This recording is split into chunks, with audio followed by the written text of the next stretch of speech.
नमस्कार। मेरे सामाजिक परिवार के सभी सदस्यों को यथोचित अभिवादन। राम राम। मध्य प्रदेश के खरगोन में रामनवमी के दिन जो जुलूस था, हिंदुओं का जुलूस निकल रहा था, शोभा यात्रा थी, उस पर पत्थरबाजी हुई, हिंसा हुई। उसकी वजह से बहुत सी दूसरी घटनाएं हुई। मध्य प्रदेश सरकार ने बहुत कड़ाई से जो उपद्रवी थे उनको नियंत्रित किया है, लेकिन कई तरह की खबरें, कई तरह की बातें वो कही जा रही।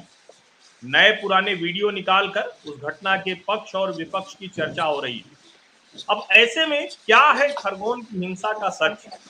अभी वहां क्या स्थिति है? कर्फ्यू के हालात में कितनी ढील है, कितनी राहत है, लोगों को किस तरह की राहत है? उस सब पर बात करने के लिए हमारे साथ खरगोन के सांसद गजेंद्र सिंह पटेल जी हैं। गजेंद्र जी, आपका बहुत बहुत स्वागत है। नमस्कार जी, सबसे पहला सवाल तो मेरा यही है कि खरगोन में अब शांति है, कर्फ्यू हट गया है या कुछ घंटों के लिए कर्फ्यू हटा है, क्या स्थिति है? खरगोन में अभी 2 घंटे की ढील के साथ अभी कर्फ्यू हट रहा है। बाकी घंटे कर्फ्यू रहता है रात में, और 10 से लेकर 12 की ढील, और बाकी समय कर्फ्यू रहता है। अभी स्थिति नियंत्रण में है, परंतु फिर भी तनावपूर्ण है। 10 तारीख की घटना के बाद में अभी कल भी रात में एक छुटपुट घटना है जहाँ पर पत्थर चले, जिससे थोड़ा सा अशांति का माहौल फिर पैदा हुआ, डर का माहौल पैदा हुआ, आक्रोश का माहौल पैदा हुआ। इसलिए अभी कुछ ढील के साथ कल से शुरू किया है। आज भी कुछ ढील है। अगर बरकरार अगर ढील में शांति बनी रहती है तो फिर उसको बढ़ाया जाएगा। लेकिन अभी कौन लोग हैं जो पत्थरबाजी कर रहे हैं? किन क्षेत्रों में ऐसी पत्थरबाजी की घटनाएं हो रही? मुझे लगता है कि इस खरगोन के राम की जो शोभा यात्रा थी, भगवान पुरुषोत्तम राम जी का जन्मोत्सव था।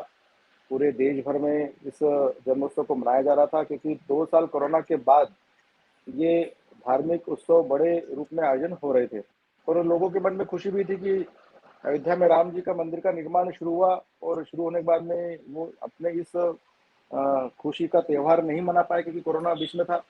और इसलिए 10 को जब रामनवमी थी, रामनवमी के समय जुलूस के रूप में राम भक्त लोग निकले, और परंपरागत रूप से, परंपरागत जगह से, अपने स्वरूप से, झांकी के साथ में, डीजे के साथ में, लोगों के गलों में भगवा ध्वज, भगवा पताकाएं, जय जय श्री राम के नारे, और जन्मोत्सव का हर्षोल्लास के माहौल के साथ में निकले। और जैसे ही वो निकले तो एक समुदाय के द्वारा पत्थरबाजी शुरू की गई, और पत्थरबाजी से कई हमारे राम भक्त भी घायल हुए, जिसको हम सब वीडियो और फुटेज में देख सकते हैं। पर जैसे ही तिलक पथ पर पत्थर शुरू हुआ तो भगदड़ मच गई। पत्थरबाजी मुस्लिम समुदाय ने करी, ये सबको ध्यान में है। मुस्लिम बस्ती वहाँ पास में थी, और मुस्लिम बस्ती की तरफ से ही, मस्जिदों से ही पत्थर आना शुरू हुए, ये भी सबको ध्यान में है। मस्जिदों की तरफ से फोटो, लोगों की तरफ से जो पत्थर फेंके गए वो, मंदिर पे जो हमला किया गया वो, ऐसे तमाम प्रकार के फोटोज और वीडियो ये ध्यान दिलाते हैं कि कहीं ना कहीं मुस्लिम समुदाय की तरफ से ये पत्थरबाजी शुरू हुई, और जिसका गंभीर परिणाम रहा कि अभी हम विगत 4 दिनों से कर्फ्यू की मार भी झेल रहे हैं। एक सवाल ये है, जो चूंकि आप वहां से सांसद हैं, तो ये जो रामनवमी का जुलूस निकला, ये जो शोभा यात्रा निकली, वो कोरोना की वजह से वायरस काल में तो वो नहीं निकल पाई थी, लेकिन उससे पहले क्या इसी रास्ते से ये शोभा यात्रा निकला करती थी या पहली बार निकली? राम जी की शोभा यात्रा खरगोन में कई सालों से निकल रही है, और यही स्थान है। इसी स्थान से शोभा यात्रा निकलती है, शिव जी का डोला निकलता है। ऐसे सबके स्थान अपने अपने अलग अलग तय है। और ये राम जी का शोभा यात्रा, राम जी का इस यात्रा का शुरुआत किस रूट पर जाती है, किस रूट से होकर स्वागत होता है, सब व्यवस्थाएं होती है, ये परंपरागत रूप से तय है, और उसी रूट से एक चल रही थी। और इसी आस्था के कारण राम भक्त लोग निकले थे कि पिछले 2 साल से, 3 साल से खरगोन में भी शांति का माहौल था, समाजों में भी आपस में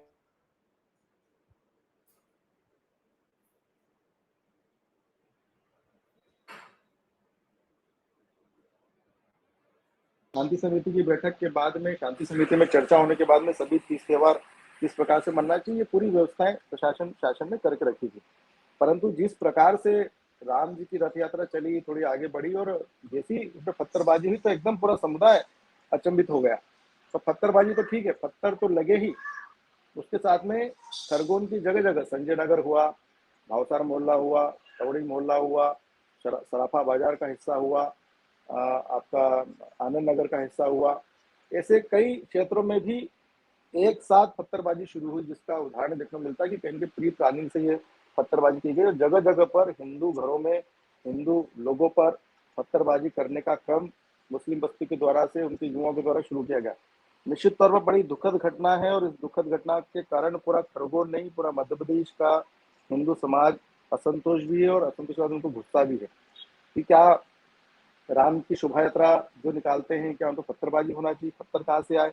हम कई त्योहार मनाते हैं, ईद का त्योहार भी मनता है, मुस्लिम समुदाय का है, रमजान का त्योहार भी चल रहा है, आपका महावीर जैन समाजों का भी त्योहार बनता है, हमारे सिखों का भी त्योहार होता है। ऐसे अनेक प्रकार के सब अपनी अपनी शोभा यात्रा निकालते हैं, पर कभी कोई भी समुदाय उन पर इस प्रकार से हमला करे, ये कहाँ तक न्याय है? और राम जो इस भारत के आस्था का केंद्र है, भगवान पुरुषोत्तम राम जी का जन्म इस हिंदुस्तान की धरती पर हुआ, जिसके कारण से पूरी दुनिया में संदेश भी जाता है। और उनकी शोभा यात्रा जो अपने परंपरागत रूप से निकल रही थी, उन पर पत्थरबाजी करना ये कहाँ से पैदा हुआ? इसके पीछे के कारण पे जानना चाहिए। रही बात तो और कि पत्थरबाजी का सामना करने के लिए जब पुलिस प्रशासन आगे आया, तो हमारे ही जिला प्रशासन के मुखिया एसपी, उनको गोली लग गई। गोली कहाँ से लगी? गोली किसने मारी? क्यों मारी? गोली बंदूक कहाँ से आई? इसके पीछे कारणों पे जाना चाहिए। हमारे टीआई मंडल जी वो घायल हो गए, पुलिस के कई जवान घायल हो गए। तो इसके पीछे ध्यान में आता कहीं के असंतोष पैदा करना, कहीं के डर पैदा करना और हिंदू समाज के इस प्रकार के कार्यक्रम को बिगाड़ना, ये सब चीजें ध्यान में आती है। निश्चित तौर पर मैं इसकी तीव्र भर्त्सना करता हूँ और इसका आक्रोश कहीं न कहीं हिंदू समाज में जबरदस्त।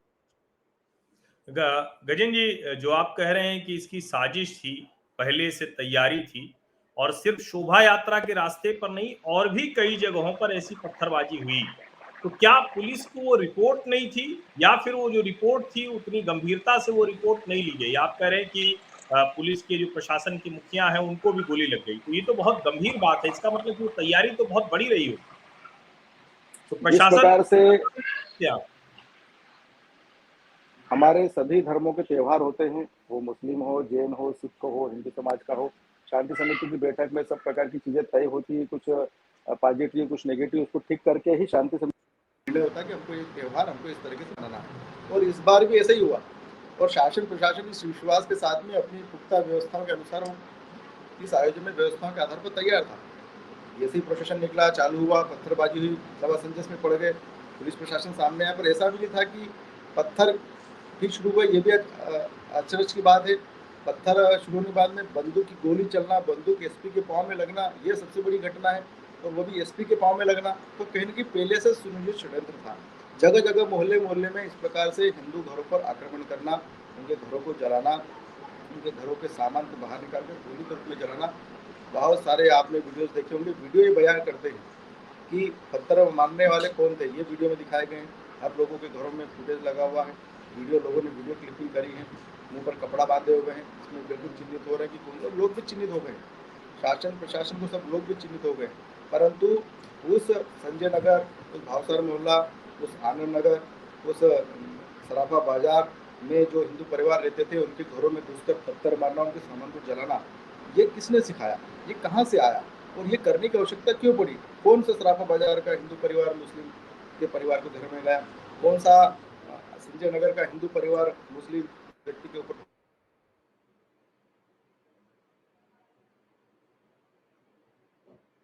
गजेंद्र जी, मैं हिंदू पर पत्थर फेंका हो, मध्य पूरी प्रदेश घटना का सरकार अगर विवेचना की जाए, वीडियोस देखी जाए, फुटेज देखी जाए, पीड़ित परिवारों के अगर बयान आप देख लें तो इनका दर्द अगर देखेंगे आप तो ध्यान में आएगा कि उन्होंने कितनी त्रासदी देखी है। लोगों के सामान जला दिए, लोगों को मारा, पीटा, भगाया, कई लोग पलायन होने पर मजबूर हो गए। इतनी दुखद घटना अगर वीडियो में आप देखेंगे तो मुझे लगता है कि मुस्लिम समुदाय के सदरों ने, मुस्लिम समुदाय के सभी हितैषी लोगों ने ये देखना चाहिए कि हम किस दिशा की ओर जा रहे हैं। क्या हिंदू समाज को अपनी परंपरागत अनुसार, धर्म रीति रिवाज के अनुसार क्या अपना त्यौहार मनाने की स्वतंत्रता नहीं है? आप भी स्वतंत्र हैं, हिंदू समाज भी स्वतंत्र है, जैन समाज भी स्वतंत्र है, ये सब लोग स्वतंत्र है अपने अपने त्यौहार मनाने के लिए। पर कहाँ से पत्थरबाजी फेंकना, कहाँ से पेट्रोल बम फेंकना, पेट्रोल बम के माध्यम से कई घर जला दिए गए। आप देखिए 3-3 मंजिल घर जला दिए गए हिंदू समाज के, वो पलायन की स्थिति में हो गए, कई उनके रिश्तेदारों के यहाँ रह रहे हैं। क्या स्थिति खड़ा कर दी मुस्लिम समाज के लोगों ने? उनने भी सब विचार करना चाहिए। कुछ लोगों ने मिलकर, मुस्लिम समाज के कुछ लोगों ने मिलकर इस प्रकार की जो घटनाएं करी और वो दुखद है। और वास्तव में हिंदू समाज बिल्कुल आज बिल्कुल आक्रोशित है। इसके बारे में विचार सब समाज के लोगों ने करना चाहिए। निश्चित तौर पर लेकिन गोली चलना, पेट्रोल गजेंद्र पंप जी, फेंकना, घरों को आग लगाना, घर वालों को मारना, महिलाओं के साथ अभद्र व्यवहार करना, युवाओं के साथ गोली चालन करना। एक शुभम बालक है जो 16 साल का, निसरपुर का रहने वाला, धार जिला का, अपने दीदी के घर में आया था, उसको किसी बड़े हथियार से उसको सिर पर मार दिया गया। अभी आज उसका सीरियस है स्वास्थ्य इंदौर में, कैसा है? गंभीर अभी उसका इलाज चल रहा है, आईसीयू में अभी है। उसकी तबीयत और कैसी आईसीयू है? में उसका ऑपरेशन भी हुआ है, गंभीर स्थिति है। कई लोगों की चोट पाँव में लगी, किसी का पाँव टूट गया, किसी का हाथ टूट गया। ऐसे कई प्रकार की घटनाएं हुई। बिल्कुल मैं सांसद होने के नाते नहीं, मैं एक समाज के सदस्य के नाते मैं बड़ा दुखी हूँ, मैं बड़ा विचलित भी हूँ कि इस प्रकार की घटनाएं नहीं होना चाहिए। सब समाज आपस में भाईचारे के रूप में रहना चाहिए। परंतु पत्थर की शुरुआत करना, मैं मुस्लिम समुदाय के सभी भाइयों से भी आग्रह करता हूँ कि तुम देखो कि हम किस दिशा की ओर जा रहे हैं, हम क्या चाह रहे हैं। कौन से हिंदू व्यक्ति ने आपको छेड़ा है, कौन से हिंदू व्यक्ति ने आपको पत्थर चलाया है, कौन से हिंदू व्यक्ति ने आपको पेट्रोल फेंका है, बताइए मुझे। आप देखिए गजेंद्र जी, खरगोन मुझे के आप इस सुन दंगे पा में रहे हैं क्या? सबसे ज्यादा नुकसान अगर गजेंद्र किसी का हुआ है तो गजेंद्र जी, इस मेरी प्रकार के मेरा सवाल आप दंगों का सुन पा हुआ रहे है। हैं क्या? कई लोग आज प्रताड़ित थे, परेशान गजेंद्र हैं। जी, मुझे सुन पा रहे हैं क्या? उनके भाइयों के, माताओं के, पिताओं के आप दर्द देखिए, आपको लगा कि हम किस दिशा की ओर जा रहे हैं, गजेंद्र जी, किसके मुझे विचार आप कर रहे सुन हैं। पा रहे हैं क्या? मुझे सुन पा रहे हैं? मैं ये कह रहा हूं कि जो ये शिवराज सिंह चौहान सरकार ने कार्रवाई की है, 100 से ज्यादा लोगों को गिरफ्तार किया गया है, जो मुझे खबरें दिखी, और ढेर सारे लोगों के घर तोड़े गए। उसमें एक घर ऐसा भी दिखा जो प्रधानमंत्री आवास योजना में बना था। लेकिन क्या आपको नहीं लगता कि इस तरह से अगर कानून का राज एक स्थापित करना, यानी दंगे नहीं हो, पत्थरबाजी नहीं हो, लेकिन उसका एक दूसरा पहलू है कि अगर बिना कानूनी सबूत के, बिना कानूनी जो प्रक्रिया होती है, न्यायालय में गए, उसके पहले अगर इस तरह से घर तोड़ने की प्रक्रिया होगी, तो वो फिर कानून के तौर पर आगे जाकर मुश्किल करेगी, अदालत में वो नहीं टिकेगा। मैं कह रहा हूं कि शिवराज सिंह चौहान सरकार ने कार्रवाई की है, वहां लोगों के घर गिरा दिए गए, उसमें एक प्रधानमंत्री आवास योजना का भी घर था। क्या आपको नहीं लगता कि न्यायालय से पहले इस तरह की कार्रवाई ये इसको कमजोर करेगी, इस प्रक्रिया को पूरे? मुझे लगता है कि मध्य प्रदेश की सरकार ने कानून बनाया है कि अगर इस प्रकार के प्रदेश में अगर असंतोष फैला जाता है, सरकारी संपत्ति को नष्ट किया जाता है, निजी संपत्तियों को नष्ट किया जाता है, पत्थर फेंके जाते हैं, गाड़ी जलाई जाती है, तो मध्य प्रदेश की सरकार ने, आदरणीय शिवराज जी की सरकार ने एक निर्णय और एक कानून बनाया है कि इस प्रकार की अगर संपत्ति का नुकसान होता है, व्यक्ति का नुकसान होता है, तो उसकी भरपाई इस प्रकार के दंगाई लोगों से और इस प्रकार के आतंकी लोगों से करना चाहिए। और उसी की कार्रवाई है ये। और इसलिए खरगोन में कुछ स्थानों पर चिन्हित कर कर अतिक्रमण उनका तोड़ा गया, अतिक्रमण से उनको चिन्हित किया गया कि भाई ये इस प्रकार के जो पत्थर फेंकने वाले, असंतोष फैलाने वाले क्षेत्र में कहीं न कहीं समाजों का को तोड़ने वाले लोग जो हैं, उसके पर कार्रवाई होगी। और पुलिस प्रशासन ने और सभी लोगों ने उसमें चिन्हित किया है और उस पर कार्रवाई का क्रम अभी चल रहा है। निश्चित नहीं, तौर पर बिल्कुल, मध्य प्रदेश की मैं सरकार उस पर काम इससे कर रही है। इससे सहमत हूं, कार्रवाई होनी चाहिए, और दंगाई है, पत्थरबाज है, तो उसके खिलाफ कड़ी से कड़ी कार्रवाई होनी चाहिए। लेकिन मेरा सवाल यह है कि क्या न्यायालय में गए बिना, सबूत पेश हुए बिना, अपराधी साबित हुए बिना अगर ये घर तोड़ दिया, तो क्या इससे कानून स्थापित करने की प्रक्रिया कमजोर नहीं होगी? नहीं, मुझे लगता है कि सरकार ने सभी पक्ष को देखकर ही कार्रवाई की है और ऐसा नहीं है कि एक पक्षी कार्रवाई की, इसमें चिन्हित करके ही कार्रवाई की गई। अगर उनको, उनका घर अगर अतिक्रमण में है और अतिक्रमण में है, तो जो जिनकी परमिशन नहीं है, जो अवैध रूप से संचालित उनकी फैक्ट्रियां हैं, बेकरियां हैं, ऐसे ही जगह को उन्होंने चिन्हित करके सरकार ने पनिशमेंट के तौर पर काम किया है। न्यायालय में न्यायालयीन प्रक्रिया के अनुसार होगा, केस पंजीबद्ध किए हैं। जिस प्रकार से पंजीबद्ध करने में जो वीडियो फुटेज के आधार पर उन्होंने लोगों को पहचाना है, उनके आधार पर उन्होंने एफआईआर करी है। लोगों ने भी अपने खुद के व्यक्तिगत आवेदन दिए हैं, उन्होंने लोगों के नाम भी बताएंगे कि किन लोगों ने पत्थरबाजी करी, किन लोगों ने अपने घर जलाए, किन लोगों ने पेट्रोल पंप फेंके हैं। ऐसे कई लोग वहाँ के स्थानीय लोगों को जानते हैं और उन्होंने खुद ने एफआईआर थाने पर दर्ज कराई। इसके आधार पर जो भी कानूनी कार्रवाई हो सकती है, सरकार उस कानूनी कार्रवाई को कर रहा है। और जहाँ तक अतिक्रमण तोड़ने की बात है, बुलडोजर चलने की बात है, उसको भी कानून के दायरे में लाकर ही सरकार काम कर रही है। नहीं, लेकिन प्रधानमंत्री आवास योजना का घर तो अतिक्रमण पे नहीं बना होगा। जी, प्रधानमंत्री आवास योजना का घर तो अतिक्रमण पे नहीं बना होगा। उसमें एक विषय आया था कि प्रधानमंत्री आवास का घर तोड़ा गया, तो मुझे ऐसा लगता है कि अपराधी अपराधी होता है, और अपराध का कोई न जाति होता है न कोई धर्म होता है। इसलिए सरकार की योजना का लाभ हर व्यक्ति लेता है, परंतु अगर अपराधी है तो उसकी अपराध का दंड भी उसी अनुसार होगा। और अगर सरकार ने अगर प्रधानमंत्री आवास इस प्रकार का कोई तोड़ा है तो उसकी जांच भी चल रही है। हमारे एसडीएम महोदय को इसको जांच करने को दिया है कि वो किस प्रकार से टूटा है, पर निश्चित तौर पर इसके टूटने के पीछे जो भी न्यायिक काम हो कुछ होगा तो वो सरकार उसको तय भी कर रही है, और मुझे लगता है कि न्यायपूर्ण काम सरकार कर रही है। एक गजेंद्र जी सवाल, चूंकि कहा जा रहा है कि साजिश बहुत तगड़ी थी, तो क्या कोई ऐसे साजिश के तार आप लोगों को मिले हैं? ये खरगोन की स्थानीय साजिश थी, या फिर इसमें कुछ और लोग भी शामिल हैं, या वहां के कोई ऐसे बड़े अपराधी शामिल हैं जिनको आप जानते हैं?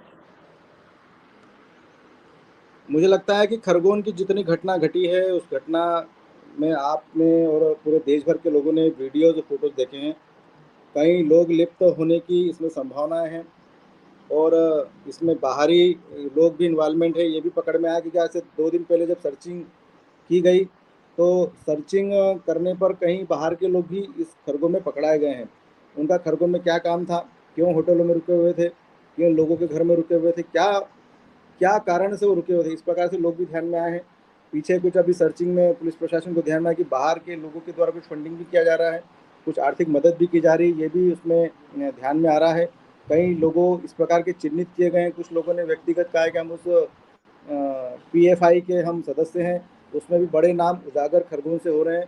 तो मुझे लग रहा है कि इस सभी चीज़ों पे ध्यान देना चाहिए। खरगोन के सभी समाज गणों को ध्यान में आ गया है कि कहीं के बड़े बड़े लोगों का इन्वॉल्वमेंट है। पूरे देश में असंतोष फैलाने के लिए खरगोन को उन्होंने चिन्हित किया है, और खरगोन में जिस प्रकार से क्रम चल रहा है वो ये दर्शाता है कि एक सामान्य प्रकार से चलने वाली रथ यात्रा पर क्रमबद्ध तरीके से पत्थर मारना, आग जलाना, पेट्रोल पंप फेंकना, घरों को आग लगाना, तो कहेंगे बड़े लेवल पर बड़ी प्लानिंग थी, बड़ा नुकसान हिंदू समाज को करने की योजना थी। इसके पीछे बहुत मास्टरमाइंड लोग लगे होंगे।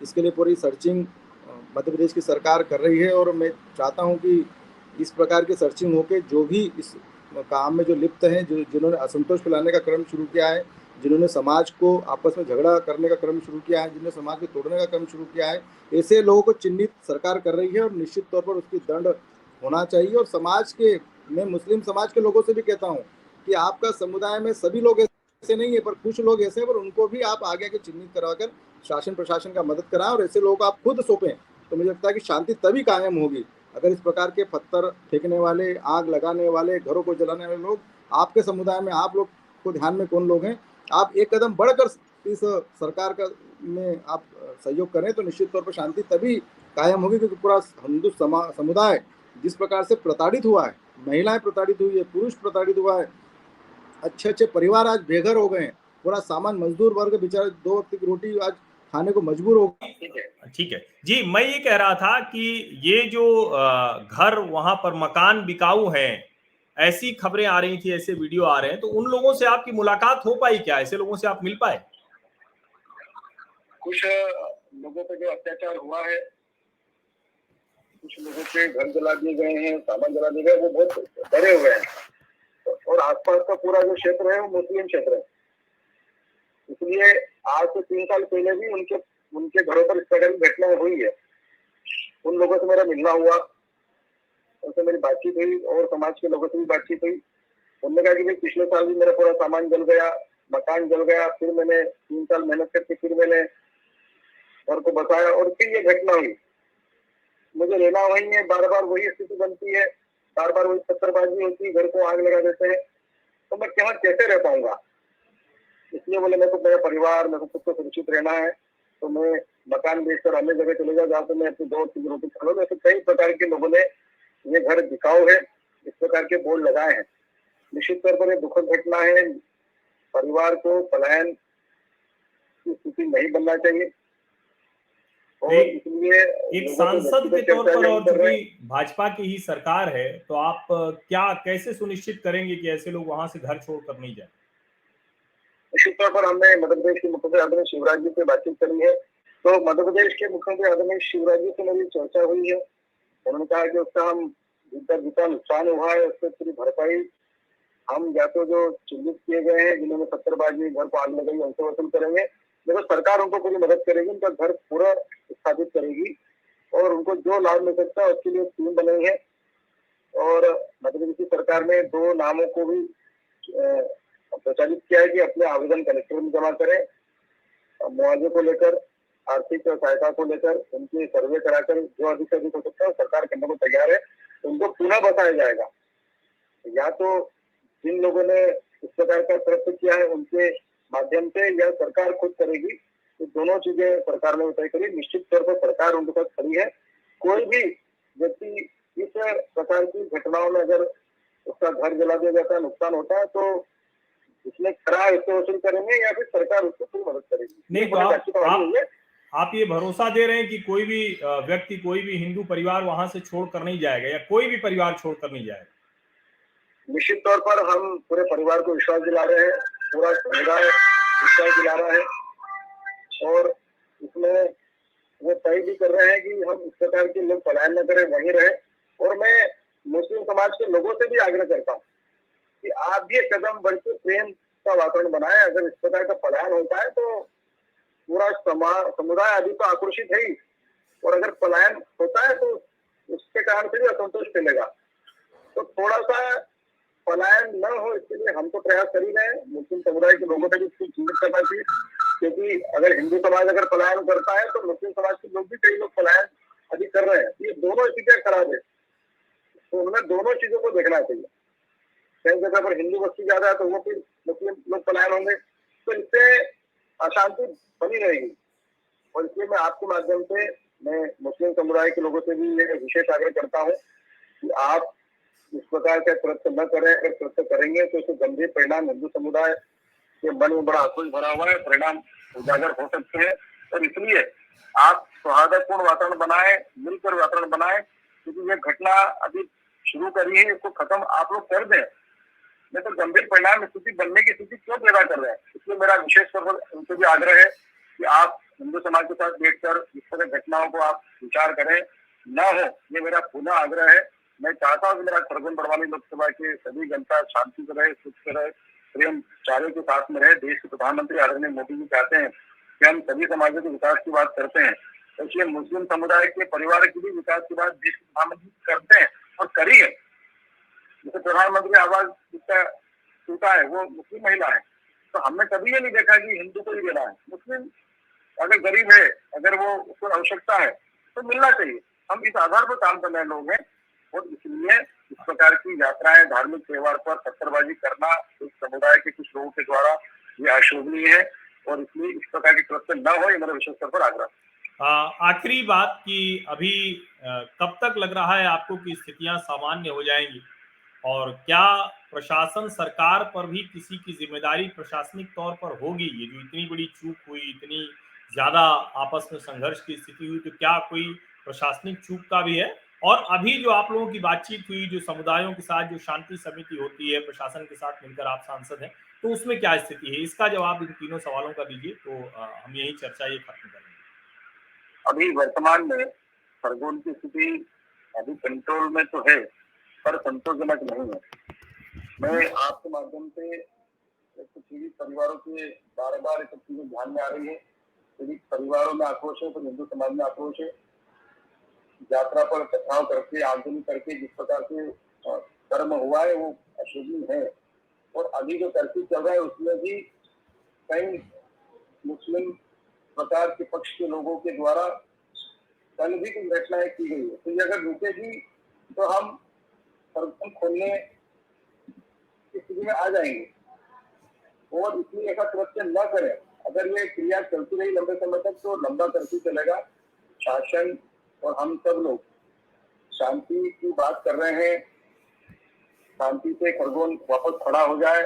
ये आग जो जल रही है इसको ठंडा करने के लिए मुस्लिम समुदाय के लोग 2 कदम बढ़ाकर आगे आए, प्रेम भाव से रहे, माफी मांगे, ज्यादा ठीक रहेगा। नहीं तो ये पत्थरबाजी का जो क्रम है ये अगर बढ़ता गया तो कहेंगे खरगोन अशांत होगा, पूरे देश भर में इस प्रकार का संदेश जाना कि खरगोन में इस प्रकार के लोग। नहीं, लेकिन गजेंद्र जी, इसकी जिम्मेदारी तो सरकार और प्रशासन की ही है ना कि शांति व्यवस्था बने। शासन प्रशासन सभी समुदाय से बात कर रहा है। मुस्लिम समुदाय को लेकर भी पिछले बैठे थे, उनको भी संवाद उल्लेख किया है, उनको भी बताया कि ये सब वीडियो फोटोज में आपके लोग ज्यादा आए हैं और इस तरह की शांति करना चाहिए। ये प्रयास पूरे शासन के लोग कर रहे हैं और मैं भी ये प्रयास कर रहा हूँ, उससे आग्रह कर रहा हूँ कि वो शांति बना के रखें। खरगोन जो पहले शांति का शहर हुआ करता था, मैं पुनः आग्रह करता हूँ कि शासन प्रशासन सब लोग इसमें मिलजुल कर काम करने का प्रयास कर रहे हैं। शांति बनेगी तो अच्छा वातावरण बनेगा, सब लोग प्रयास कर रहे हैं और जो लोग इस प्रकार का प्रयास कर रहे हैं उसमें हम लोग उनको आगे बुला रहे हैं। समाज के प्रमुख लोगों से भी बात कर रहे हैं, उनके बड़े लोगों से भी बात कर रहे हैं और ये शांति बने इसके लिए पूरा प्रयास कर रहे हैं। बहुत बहुत बहुत धन्यवाद आपका गजेंद्र सिंह पटेल जी, हमसे बात करने के लिए। और हम भी उम्मीद करेंगे कि जल्द से जल्द शांति व्यवस्था हो जाए, जल्दी से जल्दी खरगोन पूरी तरह से, जो भी थोड़ी बहुत भी अशांति है वो पूरी तरह से खत्म हो। और सिर्फ खरगोन नहीं, पूरे देश में कहीं भी इस तरह की घटना होती है तो एक दूसरे के सद्भाव के लिए वो बहुत खराब है, बहुत ही कहें कि एक सामाजिक विभाजन करता है, घृणा विद्वेष फैलता है, लोगों के जान माल का नुकसान होता है, लंबे समय तक उसकी टीस रहती है, उसका दर्द रहता है, वो जख्म बहुत गहरे होते हैं। हम उम्मीद करते हैं कि जो प्रशासनिक गड़बड़ियां हुई होंगी उसको भी सरकार जरूर देखेगी, ऐसे जिम्मेदार लोगों को भी पकड़ेगी जिनकी वजह से ये गड़बड़ हुई, जहां रिपोर्ट नहीं रह गई, और जो भी किसी भी वर्ग के हों उनको बख्शा नहीं जाएगा, न्याय जरूर मिलेगा। आपका बहुत बहुत धन्यवाद इस चर्चा में शामिल होने के लिए।